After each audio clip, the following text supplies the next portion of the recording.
Adam Chris from MyMMANews.com being joined by the undefeated Bellator light heavyweight Christian Edwards set to take on Ben Parrish. It's going down at Bellator 266 at September 18th.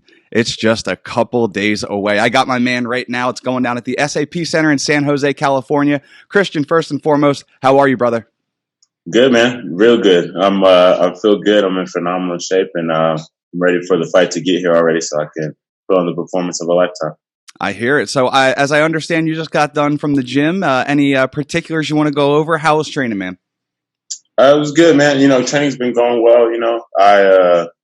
Man, it's just like all the things that I do in training, like it's like it makes the fight easy. If I'm being honest, like because we bust our asses out here every day. You know what I mean? Like I go to the gym every day, like 5 times a day, 4 times a day, 3 times a day. Yeah, man, it's just once the fight gets here, it's like compared to the training, the fight's easy, really. So this is the third time it's been scheduled. As they say, third time's a charm. So you've prepared to change. You've had the Simone win, and you've backed to preparations for this guy. So how eager are you to finally get in there with this guy? Like you said, that you've gotten to prepare for him thrice. Yeah, it's honestly, man, like hopefully that is true. Third time's a charm. Because if I'm being honest, I've thought about hurting this guy a lot. You know what I mean? So I'm ready to get in there already, and hopefully, knock on wood, no crazy stuff happens with like doctors or COVID or nothing like that, and we can just get in there and handle our business. Yeah. So this will be his first time stepping onto the Bellator stage. You're used to the big lights of the Bellator stage. You've been there since, your first pro fight. So do you think that'll play a factor in this fight at all? You're being used to the bright lights coming down. This is his first time stepping into the Bellator cage. Do you think that experience will play any factor? Yeah, I mean, I definitely think it'll play a factor a little bit just because, the first time I fought for Bellator wasn't like it was a fight to fight to me, you know what I mean? So I'm like, I just go in there and I just compete, but for some people it can be a bit much, you know what I mean? And he's never, like all of his fights have been like regional and stuff like that, you know what I mean? So I think it might play a factor a little bit, but if it doesn't, still, like skill wise, you know what I mean? Like we're on 2 different levels, so either way, you know what I mean? I'm gonna walk away with the win regardless, Of course.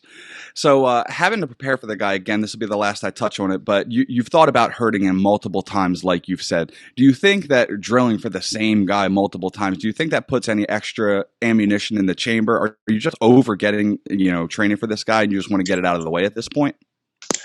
Yeah, definitely want to get it out of the way at this point just because, I definitely have I don't watch a whole lot of tape on my opponents, because I think that the thought of expecting them to do one particular thing, like they haven't been in the gym and getting better and adding new stuff to their game is kind of ridiculous. You know what I mean? So I don't watch too much tape. My coaches do, and they tell me what they think, and then I just, do what they tell me to do. Right. But yeah, I mean, at this point, yeah, I'm just ready to get out of the way. You know what I mean? Because they've been telling me the same thing since the first time I was scheduled to fight this guy. It's just like, pretty much what I already knew to be true is like, oh yeah, you're better everywhere, you just go out there and freaking just do what you do, you know what I mean? And you should win, it should be a pretty not easy win because they're not like overlooking them, neither am I, but like they're like should be pretty one-sided fight, you know what I mean?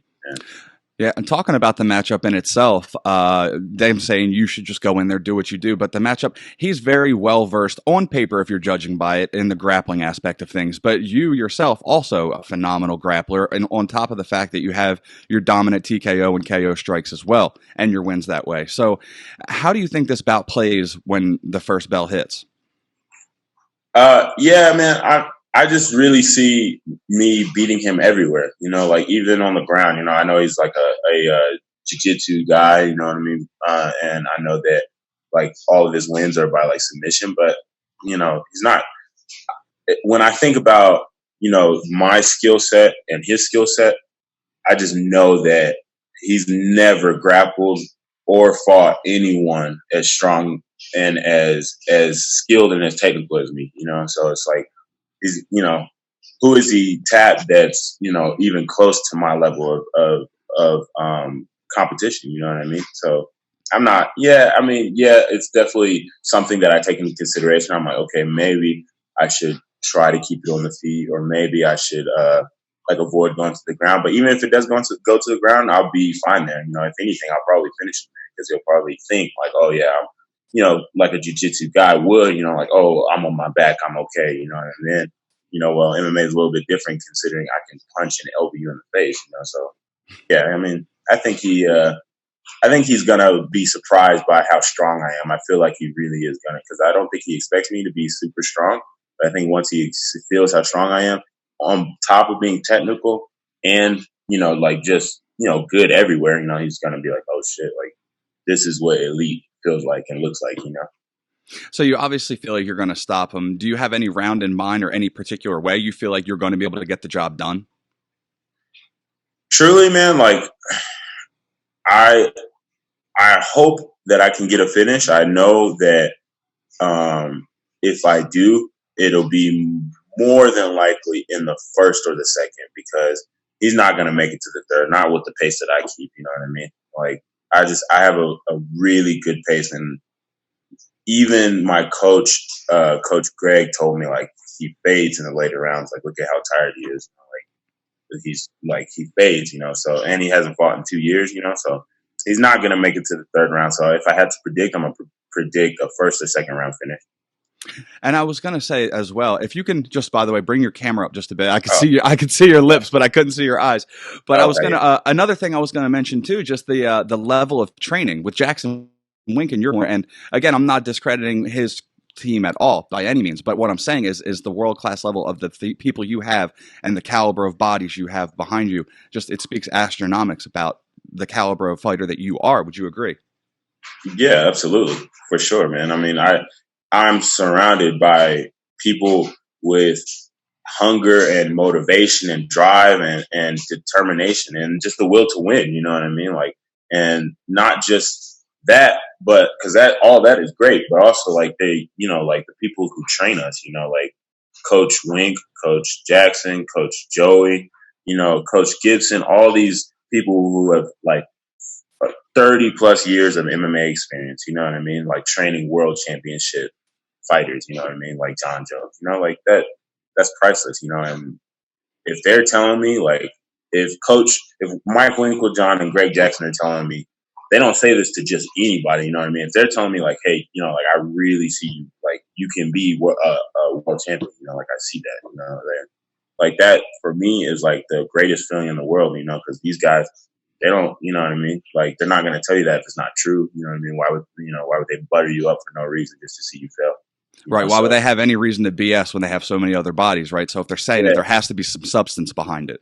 Yeah, exactly. So they see something in me, you know what I mean, that I have known to be true all along. You know what I mean? I believe it's greatness, you know, like you see greatness in me and the determination to just constantly improve and be better than I was in my last fight, you know, and I feel like that's what it takes to be a world champion. And it's you know, I'm not looking past Ben Parrish, but I feel like after this fight, then I will get a top 10 guy and I'll prove to everybody that you know I'm elite and I'm here to stay, and you know this is my division. Like I'm the future of this division. Well, obviously, you're looking for an elite performance, an elite stoppage. And obviously, after this, you're not looking past Ben, but you're looking for an even better opponent. Is there any names you might even have in your pocket?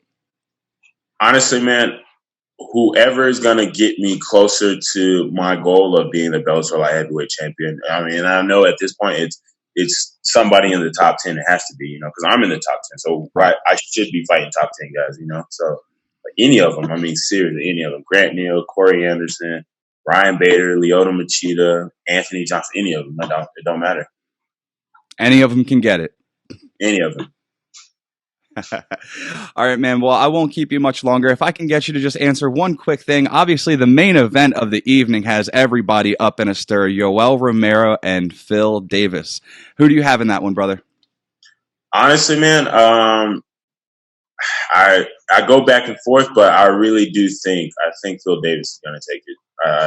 Yeah. I feel like Yoel, you know, he's older. He's, you know, definitely, even though he's moved up and he's, you know, freaking taking God knows what, if I'm being honest. Freaking, I don't think that's gonna be enough to beat Phil Davis. You know, Phil Davis is, you know, he's an elite guy as well, and he's been doing this for a long time. You know, so he, you know, I just feel like I don't know. I just feel like skill wise, Phil Davis is gonna be more technical and just know how to win against a guy like Yoel. You know, Yoel, he get, you know, even though he's, you know, a freak athlete and he has like an incredible physique and like incredible strength and all that, like he fades in the later rounds. You know, he gets tired, and you know, Phil Davis, he's not really like, you know, he gets tired. Sure, he don't like, it's not visible. You know what I mean? He doesn't like slow down visibly. You know what I mean? So I think Phil Davis, honestly. All right, man. Well, final stanza, I'm going to leave the floor to you. Any sponsors, your team supporters, obviously coaches, anything, man. Floor's yours, brother. Yeah, man. I mean, I just want to thank, of course, my sponsors. You know, Monica Valdez, who also is my girlfriend, but she, you know, she owns her own business, State Farm, and my buddy Caleb Nutty, his business. He just opened up a cannabis shop out there in Oklahoma. Derek Montoya, who owns his own barber shop out here. All the fighters love going to him to get their haircut. And I want to thank all my friends, fans, family, and people who have supported me since I started this journey. And of course, my coaches and teammates who helped me prepare for this fight. And yeah, man, I'm ready to perform. You know, ready to get this fight. You know, get this W, and you know, move on to the next fight.